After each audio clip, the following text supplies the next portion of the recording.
염려가 다가오고 걱정이 다가오거든 그것을 어떻게 해결하나라고 싸우는 것이 아니라 말씀은 뭐라고 하나? 하나님은 뭐라고 하시나? 말씀은 어떻게 기록되어 있나? 그 말씀의 능력을 붙들고 싸우는 것입니다. 이 말씀이 내게 믿어지기까지 그 말씀을 붙들고 또 붙들고 또 붙드는 것입니다. 말씀이 능력입니다. 말씀이 우리의 승리입니다. 우리 모두가 말씀으로 말미암아 생명을 얻고 능력을 얻게 되기를 축복합니다. 로버트 풀건 목사님의 책 중에 베스트셀러 중에 내가 정말 알아야 할 모든 것은 유치원에서 배웠다라는 책이 있습니다. 그 목사님 유치원에서 뭘 배웠나 가만히 살펴보니 모든 물건은 나누어 가져라. 자기가 어지럽힌 자리는 스스로 치워라. 상처를 주었다면 미안하다고 사과하라. 균형 잡힌 삶을 살아라. 이러한 삶의 원칙을 유치원에서 배웠다는 것이죠. 그 원칙을 내 인생에 있어서 가장 중요한 기준으로 삼고 여기까지 왔다는 것입니다. 우리에게도 우리가 지켜야 할 삶의 원칙을 기록해 준 책, 알려준 책이 있습니다. 그 책이 바로 우리 곁에 있는 성경입니다. 이 안에는 우리가 어떻게 세상을 살아가야 하는지 그 방법을 알려줍니다. 어떤 삶을 살아야 행복할 수 있는지 우리에게 알려줍니다. 내 인생의 문제가 다가올 때 그 문제를 어떻게 해결해야 하는지 이 성경 안에 다 담겨져 있습니다.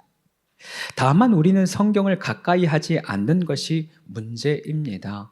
오늘은 성경이 무엇인지, 성경을 왜 읽어야 되는지, 어떻게 성경을 읽어야 하는지 그 질문에 대한 답을 점검해 보려 합니다. 오늘의 설교의 제목은 말씀으로 살다, 말씀으로 살다입니다.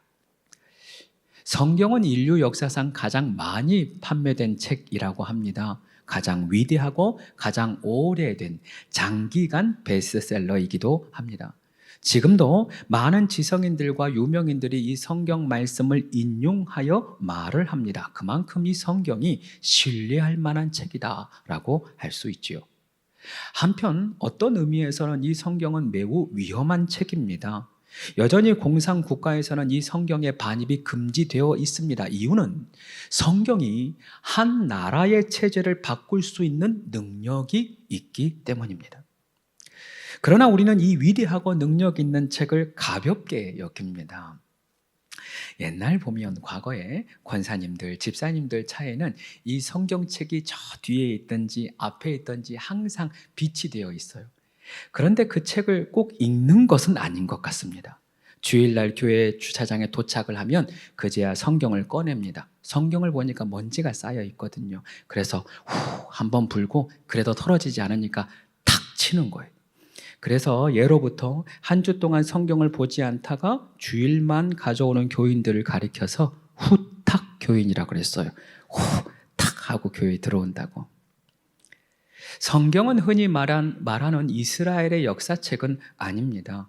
신비한 기적의 이야기, 인물의 재미있는 이야기가 가득하지만 그렇다고 해서 기적이나 사람의 이야기는 아닙니다. 성경은 하나님의 말씀을 기록한 책입니다. 하나님의 역사를 기록한 책입니다. 하나님의 살아계심을 기록하고 있습니다. 모든 성경은 하나님의 감동으로 되었다라고 되어 있어요. 하나님의 감동, 즉 성령을 의미합니다. 즉 이 성경을 지으신 분이 성령님, 하나님이라는 것입니다. 이 성경은 즉 하나님의 말씀인 것이죠. 그래서 우리는 성경을 대할 때 가볍게 여겨서는 안 됩니다. 함부로 해서도 안 되고 소홀히 여겨서도 안 됩니다. 성경은 하나님의 말씀이니 가장 소중하게 여기고 함께 품어야 하는 것이죠. 자, 그렇다면 하나님의 말씀 왜 중요할까요? 그 말씀이 나에게 어떤 의미일까요? 먼저 말씀은 곧 하나님입니다. 말씀은 곧 하나님입니다. 요한복음 1장 1절은 이렇게 기록합니다. 태초에 말씀이 계시니라. 이 말씀이 하나님과 함께 계셨으니 이 말씀은 곧 하나님이시라. 이 말씀은 곧 하나님이시라. 일반적으로 종교는 신을 형상화한 모형이 있습니다. 그러나 하나님은 모형이나 형상이 없습니다. 하나님은 존재하실 때 어떤 모습으로 존재하는 것이 아니라 말씀으로 존재하기 때문입니다. 말씀이 곧 하나님이며 그 말씀이 이 땅에 오셔서 육신을 입으신 분이 예수님입니다. 그런 의미에서 우리가 말씀을 대한다, 말씀을 본다라고 하는 것은 하나님을 본다, 하나님을 대한다라고 하는 의미가 되는 것입니다. 말씀을 믿는다라고 하는 것은 하나님을 믿는 것이요, 말씀을 알아간다라고 하는 것은 하나님을 알아가는 것입니다. 말씀을 사모한다, 말씀을 갈급하다라고 하는 것은 하나님을 사모하며 하나님을 갈급함의 의미가 되는 것이죠. 특별히 성경 시편의 말씀에 보니까 하나님을 가까이 하는 것이 복이다 그렇게 되어 있어요. 또한 시편 1편에는 주야로 말씀을 묵상하는 자가 복이다 그랬습니다. 하나님을 가까이 하는 자, 말씀을 가까이 하는 자, 둘의 언어는 다르지만 결국 하나의 원리로 연결되는 것이죠. 말씀이 곧 하나님이니까 말씀이 가까이 하면 복 있는 자입니다. 말씀이 곧 하나님이니까 말씀을 주야로 묵상하고 내가 말씀을 지키고 말씀으로 살아가면 그 사람은 형통한 자가 되는 것입니다. 할렐루야. 우리 모두가 이 말씀을 날마다 가까이 하여 복 있는 자로 살아가기를 축복합니다. 한 걸음 더 나아가서 우리가 말씀을 가까이 하는 이유는, 또 다른 이유는 말씀이 곧 생명이요 능력이기 때문입니다. 말씀이 생명이요 능력이기 때문에. 오늘 본문의 말씀은 예수님이 사단에게 시험을 받는 중에 말씀하셨던 말씀의 기록입니다. 예수님이 40일 동안 금식하십니다. 그 마지막 날 매우 줄인 상태, 배고프신 상태에서 사단이 찾아와 시험합니다. 내가 만약 하나님의 아들이거든 이 돌덩이를 바꾸어 명하여 떡이 되게 하라 그러는 거예요. 그러자 주님이 이렇게 말씀하시죠. 기록되었으되 사람이 떡으로만 살 것이 아니요 하나님의 입으로부터 나오는 모든 말씀으로 사는 것이다 라고 하십니다. 이 말씀은 중의적인 의미를 가지고 있습니다. 하나님의 말씀이 우리를 살리는 생명이요 더불어서 사단을 이기는 능력이 된다는 것입니다. 언급하였듯이 이 땅에 육신으로 오신 말씀이 예수님입니다. 예수님은 자신을 가리켜 나는 생명의 떡이다 라고 말씀하시죠. 다시 말해 예수님이 생명이기 때문에 말씀이 생명인 것입니다. 예수님이 생명의 양식이요 생명의 떡이라 하셨으니 말씀이 생명의 양식이요 생명의 떡이 되는 것입니다. 그래서 우리는 날마다 말씀을 먹어야 합니다. 수시로 말씀을 보고 그 말씀을 내 영의 양식으로 삼아야 합니다. 이 사실이 중요한 이유는 육신은 밥을 안 먹으면 배고픔을 느낍니다. 그런데 우리의 영은 말씀을 안 읽는다 하여서 굶주림을 잘 느끼지를 못해요. 아니, 분명히 굶주린데 우리가 그 영의 상태를 잘 깨닫지 못합니다. 성경은 이스라엘의 기근이 전쟁이나 물이 없는 기근이 아니라 말씀이 없는 기근, 말씀이 없어서 줄인 기근이라고 이야기합니다. 우리도 마찬가지라는 것입니다. 우리는 잘 깨닫지 못하지만 우리의 인생의 기근은 사실 내 안에 말씀이 없기 때문에, 내 안에 말씀이 없기 때문에 내 영이 점점 죽어간다라는 것입니다. 그래서 말씀이 나를 살리는 것이요 생명의 양식이 되는 말씀을 내가 날마다 취해야 한다는 것입니다. 뿐만 아닙니다. 말씀은 살아있고 활력이 있어 좌우의 날선 어떤 검보다 예리하여 혼과 관절과 골수를 찔러 쪼갠다라고 말씀하고 있어요. 하나님의 말씀이 우리에게 주시는 가장 강력한 무기라는 것입니다. 하나님 말씀 자체에는 하나님의 능력이 담겨져 있습니다. 하나님이 천지를 창조하실 때 말씀 한마디면 천지가 창조됩니다. 예수님이 말씀하셨더니 바다가 잠잠해집니다. 그 말씀 자체가 능력이라는 것이죠. 이에 예수님께서 오늘 말씀으로 사단을 물리치는 거예요. 우리도 사단이 나를 시험할 때, 사단이 나를 공격할 때 다른 무기가 없습니다. 다른 것으로 이길 수가 없습니다. 오직 말씀으로 이겨야 합니다. 삶의 어려움이 찾아올 때, 내 마음의 염려와 걱정과 두려움이 찾아올 때, 사망이 나를 공격할 때 능력의 말씀, 생명의 말씀으로 이길 수 있다는 것입니다. 그래서 여러분, 제가 여기 앞에 강단에 서면 여러분 들어올 때 타이밍을 보게 되고 여러분의 표정을 보게 돼요. 그런데 그 표정 안에 염려와 근심과 걱정이 많은 분들이 간혹 있습니다. 온종일 염려와 싸웁니다. 그런데 우리가 싸워야 할 대상이 바뀌어야 해요. 염려가 다가오고 걱정이 다가오거든 그것을 어떻게 해결하나라고 싸우는 것이 아니라 말씀은 뭐라고 하나? 하나님은 뭐라고 하시나? 말씀은 어떻게 기록되어 있나? 그 말씀의 능력을 붙들고 싸우는 것입니다. 이 말씀이 내게 믿어지기까지 그 말씀을 붙들고 또 붙들고 또 붙드는 것입니다. 말씀이 능력입니다. 말씀이 우리의 승리입니다. 우리 모두가 말씀으로 말미암아 생명을 얻고 능력을 얻게 되기를 축복합니다. 한편 우리가 말씀을 읽어야 할 가장 중요한 이유가 한 가지 더 있습니다. 하나님이 말씀으로 우리를 인도하시기 때문입니다. 말씀으로 우리를 인도하시기 때문에. 이사야 30장 21절에는 이런 말씀이 있습니다. 너희가 오른쪽으로 치우치든지 왼쪽으로 치우치든지 내 뒤에서 말소리가 내 귀에 들려 이르기를. 하나님의 말소리가 들린답니다. 말씀이 들린답니다. 이것이 바른 길이니 너희는 이리로 가라 할 것이며 라고 기록합니다. 하나님이 계속해서 이 말씀을 통하여 우리를 인도해 가신다라고 하는 의미죠. 이 말씀을 얼마 전 서신에서도 나누었고 지난 목요일에도 잠깐 나누었습니다. 이 말씀을 강조하고 있는 이유는 우리가 너무도 자주 말씀이 아닌 다른 길을 가기 때문에 그렇습니다. 말씀은 분명히 우리에게 전해지고 있고 들려지고 있는데 그 말씀을 무시한 채 내 마음의 뜻대로 내가 원하는 길, 내가 가고 싶은 길을 가기 때문에 문제가 생기는 것입니다. 내가 가고 싶은 길을 자꾸만 가려 하기 때문에 이 말씀이 너무도 중요한 것이에요. 제가 신학대학원 3학년 1학기 때쯤 일입니다.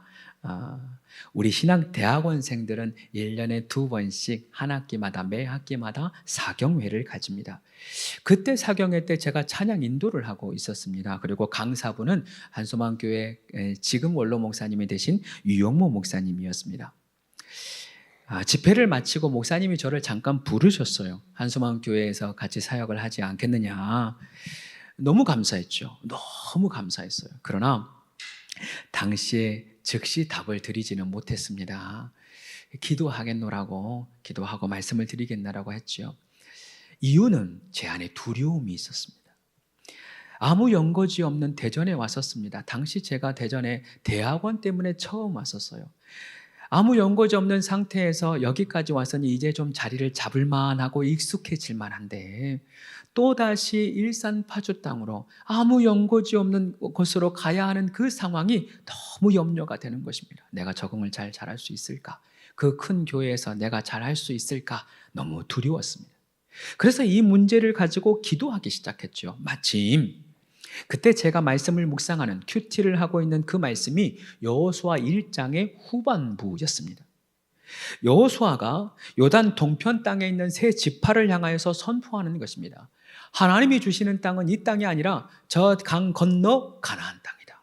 너희는 가족과 가축을 이곳에 두고 너희만 무장하고 나를 따르라 그러는 거예요. 그러자 모든 사람들이 여호수아를 따릅니다. 이 말인즉슨 그동안 자신이 이루었던 모든 것, 자신이 안정되게 일구어놨던 모든 것을 이 땅에 그대로 두고 나는 싸우러 가는 것입니다. 강을 건너서 여호수아의 말씀을 따라서 건너가는 것이죠. 이 말씀을 읽는데 그것이 저에게 하나님의 응답이라고 거부할 수 없이 다가왔어요. 나도 안정된 곳을 떠나야 되는구나. 나도 이제 적응한 이곳을 떠나야 되는 것이구나. 하나님 말씀하셨으니 그 말씀을 따라 가야 하는구나. 그렇게 말씀에 순종하여 이 일산 파주 땅으로 올라오게 된 겁니다. 말씀 따라 가는 길 때로 두렵죠. 말씀 따라 가는 길 때로 그 길은 좁습니다. 때로 그 길은 광야입니다. 목이 마릅니다. 고통스러워요. 매우 힘든 길일 수 있습니다. 그러나 아브라함은 하나님의 말씀을 따라갔더니 마침내 믿음의 조상이 됩니다. 모세는 그 하나님의 말씀을 따라갔더니 마침내 이스라엘을 구원하게 됩니다. 여호수아도 그 하나님의 말씀 따라갔더니 마침내 가나안 땅을 정복하게 됩니다. 우리도 마찬가지입니다. 하나님은 우리를 말씀으로 인도하십니다. 그 말씀 따라가는 인생길은 때로는 고나고 때로는 힘들 수 있으나 결코 실패가 없습니다. 말씀 따라 가는 인생은 말씀대로 되는 역사를 마침내 보게 됩니다. 말씀 따라 가는 인생은 마침내 하나님이 약속하신 복을 우리에도 얻게 됩니다. 그러니 우리도 말씀만 따라가기를 소망합니다. 우리도 말씀 따라 걷고 말씀 따라 동행하는 삶을 살게 되기를 축복합니다. 이제 중요한 것은 우리가 실제로 말씀을 보는 거예요. 아무리 제가 이 자리에서 힘주어 말씀 보아야 합니다, 말씀 보아야 합니다 선포하여도 내가 실제로 그 말씀 보지 않으면 아무 의미가 없습니다. 말씀의 능력을 경험하기가 어렵고 말씀의 은혜도 얻지 못합니다. 우리는 어떻게 말씀을 읽어야 할까요? 여러 방법이 있습니다. 묵상을 하든지 통독을 하든지 말씀을 배우면서 있든지 그 방법들이 다 좋죠. 다 좋습니다. 그러나 핵심 한 가지가 있습니다. 가장 중요한 핵심은 적은 분량이라도 꾸준히 읽는 것입니다. 적은 분량이라도 꾸준하게 읽는 것. 아마 올해도 성경을 읽다가 창세기 넘어가서 레위기를 읽으면서 위기가 왔다, 위기를 만난 분들이 있을 거예요. 성경을 읽다 보면 역대상에 보면 1장부터 족보가 쭉 나열돼요. 얼마나 어려운지 몰라요. 그 족보를 보면서 나는 내 조상도 모르는데 무슨 이스라엘의 족보냐 하면서 포기하는 분도 계시고, 나는 성경을 읽으면 늘 졸립니다, 이해도 안 되고 어렵습니다 라고 하면서 포기하는 분들도 있습니다. 이해합니다. 그러나 이 모든 것은 말씀을 멀리하게 하는 사단의 전략이기도 합니다. 언급하였듯이 하나님은 말씀이잖아요. 말씀은 곧 하나님입니다. 그렇다는 것은 이 말씀을 읽는 것은 하나님과 관계를 가진다라고 하는 의미예요. 말씀을 내가 읽는다는 것은 하나님을 가까이 한다라고 하는 의미가 되는 것입니다. 다 이해되지 않아도 괜찮습니다. 깊은 의미를 알지 못해도 괜찮아요. 10분도 좋습니다. 30분도 좋습니다. 말씀을 읽어가는 그 시간이 바로 하나님과 함께하는 시간이 되는 것입니다. 말씀을 읽는 그 시간이 하나님과 교제하는 시간이 되는 것입니다. 그래서 작은 시간이랄지라도 매일 꾸준하게 하나님의 말씀을 읽는 것이 중요하다는 것입니다. 그 읽는 시간 자체가 하나님이 나와 함께하는 시간, 내가 하나님과 함께하는 시간이 되는 것이죠. 한 걸음 더 나아가서 말씀을 읽을 때 내가 소리를 내어서 읽는 것이 참 중요합니다. 요즘 제 아내가 통독반에 참여하면서 매일 날마다 성경을 읽어갑니다. 그런데 이 통독반의 방법이 좀 특이합니다. 하루에 정해진 분량이 몇 장씩 있습니다. 그런데 이것을 소리내어 읽게 하고 그 읽은 것을 녹음을 해서 카톡방에 올리게 됩니다. 장점이 있는 것 같아요. 이렇게 하면 읽었다고 거짓말을 못해요. 검증이 되어야 되니까. 그래서 읽어서 녹음해서 올립니다. 한 장, 두 장, 석 장, 넉 장 정해진 분량을 읽다 보니까 장마다 양이 다르지 않습니까? 그래서 때로는 30분, 때로는 50분도 걸립니다. 처음에는 소리내어 읽는 것이 참 어려웠답니다. 그런데 소리내어 읽어가다 보니까 점점 그 말씀이 나에게 들려지기 시작하는 거예요. 그냥 읽는 것보다 훨씬 더 은혜가 되더랍니다. 방에서 혼자 말씀을 읽어가노라면 그 공간 안에 말씀이 충만해지는 거예요. 그 공간 안에 말씀으로 가득해지고 내가 말씀 안에 거하게 되는 역사도 경험하게 되는 것입니다. 할렐루야. 사실 소리내어 읽는 방법은 매우 성경적인 방법입니다. 시편 1편 여호와의 말씀을 주야로 묵상하는 자가 복 있다라고 되어 있지요. 여기 묵상하다라고 하는 단어의 뜻은 낮게 읊조리다, 내가 입술을 열어 중얼거리다, 그런 의미가 있습니다. 즉 묵상한다, 마음속으로 생각한다, 그런 의미가 아니라 말씀을 계속해서 내 입술을 열어 읽어가는 것, 읊조리는 것, 그 사람이 복이 있다, 성경은 이야기하는 것입니다. 더불어 언급하였듯이 믿음은 들음에서 나고 들음은 하나님의 말씀입니다. 말씀을 소리내어 내가 읽을 때 제일 먼저 듣는 사람이 나 자신입니다. 말씀을 내가 읽어 내 귀에 말씀이 들리니까, 그래서 내 안에 있는 믿음이 날로 날로 성장하게 되는 것입니다. 이처럼 말씀을 내가 소리내어 읽는 것 나에게 매우 유익하다라는 것이죠. 특별히 말씀을 믿음으로 선포하는 것. 말씀을 믿음으로 선포하는 것은 말씀의 능력을 경험하는 너무도 훌륭한 통로가 됩니다. 오늘 예수님께서 사단을 대적할 때 하나님의 말씀을 선포했습니다. 생각하는 것이 아닙니다. 마음 가운데 말씀을 기억하는 것이 아니라 예수님도 말씀을 입술을 열어 선포했습니다. 사단을 대적하는 방법이 말씀을 선포하는 것임을 우리에게 알려주고 있는 것입니다. 목요일 날 여호수아의 말씀을 나누면서도 이 부분을 강조했습니다. 7째 날 이스라엘 백성들이 여리고성을 7바퀴 돈 이후에 크게 함성을 외칩니다. 이러한 이스라엘의 선포는 하나님이 말씀하신 외치라 하신 그 말씀을 순종하여 외치는 선포였습니다. 순종의 선포요 믿음의 선포였습니다. 하나님이 하라 하셨으니 믿음으로 그대로 선포하고 외치는 것입니다. 이 믿음의 선포가 여리고성을 무너뜨리게 되는 통로가 되는 것입니다. 그래서 날마다 믿음으로 선포하자. 우리도 날마다 외치자. 이 연사 여기서 외쳤지요. 그러나 아마도 그 외침이 여러분에게 들리긴 했으나 삶 가운데 적용이 되지는 않았지 않았을까라고 의심해 봅니다. 이렇게 하는 겁니다. 하나님이 나를 빛이라 하셨으니 그 말씀을 믿고 아침에 일어나면 나는 빛입니다.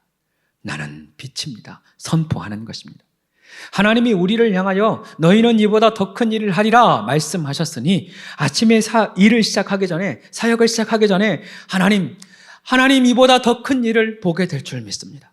이보다 더 큰 일을 하게 될 줄 믿습니다. 선포하는 것입니다. 우리에게 주신 말씀을 붙들고 그 말씀을 날마다 믿음으로 선포하는 것입니다. 어려움이 있더라도 염려가 있더라도 내 모든 삶의 모든 일은 합력하여 선을 이룹니다. 하나님의 약속은 반드시 이루어집니다. 하나님은 지금도 우리와 함께 하십니다. 우리의 입술을 열어 선포하는 것이죠. 한번 해볼까요? 나는 빛입니다. 하나님이 우리와 함께 하십니다. 예수님 안에서 우리가 모든 것을 할 수 있습니다. 할렐루야. 이렇게 말씀을 선포하면 놀라운 일이 일어나는데 말씀이 선포되는 순간 내 안에 믿음이 일어나기 시작해요. 그리고 말씀이 주는 담대함이 내 안에 생겨나기 시작합니다. 그 말씀대로 이루어지는 역사를 마침내 경험하게 되는 것입니다. 우리 모두가 말씀을 가까이 함으로 주님의 복된 사람들 되어지기를 축복합니다. 말씀을 읽음으로 주님과 함께하고 말씀을 소리내어 읽음으로 그 말씀으로 내 믿음이 더욱 성장할 뿐만 아니라 무엇보다 말씀을 믿고 선포함으로 말씀의 능력, 말씀의 기적, 말씀의 승리를 경험하는 우리가 되기를 축복합니다.